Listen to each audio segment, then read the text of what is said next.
Hi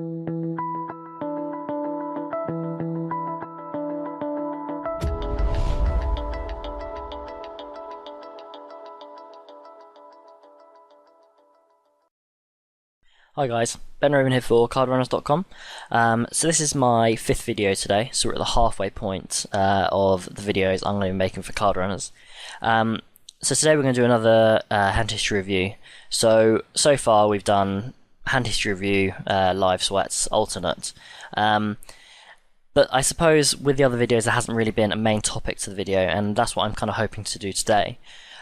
So today I'm going to be specifically focusing on bluffs. This is going to be a 2-part series, so there'll be this video today and then there'll be another video in 2 weeks. I'm not sure what I'm going to do for the second part yet, but definitely for this one we're going to focus solely on bluffs. I'd say the main reason I've chosen this topic this week is because transitioning to 6 max, playing a lot more 6 max, so I'd say like half my volume now is at 6 max. You're faced with spots that are so much more awkward all the time, and this is, I'd say, at 6 max mainly due to people A, going thin, and B, people bluffing more.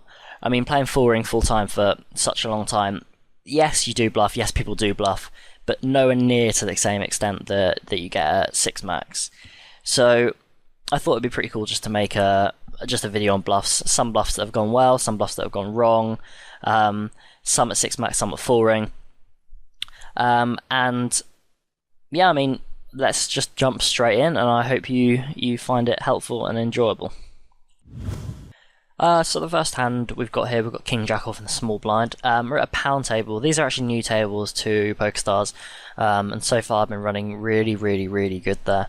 The fish tend to be really juicy, mostly UK fish, and I mean, from what I've seen, they don't run that much, but when they do run, these games are just so much better than the regular games. So it gets raised on the button by Wallen Malone. So Wallen Malone he's an excellent player, one of the best players at 6 max, one of the guys I play the most against and battle with quite a lot. So I have King Jack off in the small blind, and I decide to 3-bet. This isn't something that I do, I'd say, that much with a hand like King Jack off. I'd obviously much rather 3-bet a hand like King Jack suited, or like Queen Jack suited, or whatever. However, I do actually feel that King Jack off, I'm 3-betting for value against this particular player. His fold to 3-bet, as you can see, is 47% here, and I know for a fact that he calls 3-bets really wide. He'll call hands with, I don't know, like Queen 9 off, Queen 9 suited, 6-8 suited, 6-7 suited, 4-5 suited even, all ace-x suited. Of course we're losing to that, but we fare pretty well against those hands. Probably we'll call like King 10 off, Queen 10 off, maybe some Jack 10 off as well. So I'd say against that range we are 3-betting for value. I mean, a lot of the time, so I am happy to 3-bet.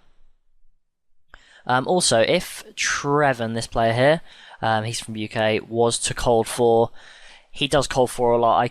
There's a good chance I can min 5 fold as a bluff, or fold, of course. But I am quite conscious that this guy does cold 4 a bit, so I'm not just gonna roll over and fold every time he cold 4s. Given that particularly we have very good blockers as well if we do get cold 4 bet. So we get called. So as I said, his range to me is pretty wide right now. I'd say we're ahead of most of his hands that he's going to call with. Even though he does flat all these kind of weaker hands I haven't actually seen him flat aces and kings like at all against me, just because I've been 3-betting him quite a lot. So therefore, I would say that it's less likely he's got a hand that dominates us. The only hand I really feel like he's dominating us with is ace Jack or King Queen, but I feel that the rest of those hands we're either flipping against or we have him beat. So we see Queen 4-6 with a flush draw. So obviously our options are now to check call, check fold, or bet. I feel that with the King of Diamonds and with a backdoor flush draw, with the fact that we can turn a king for the best hand, give the fact we can turn an ace to barrel, we can turn a 10 to barrel, a 9, obviously a diamond's a great card to barrel. I feel that I want to be c-betting and re-evaluating on the turn a lot. So I do go ahead and c-bet just about half pot. As I'm sure you're aware, this is my standard sizing, maybe slightly on the small side, but it's extremely easy to get in stacks, even if I bet this small on the flop.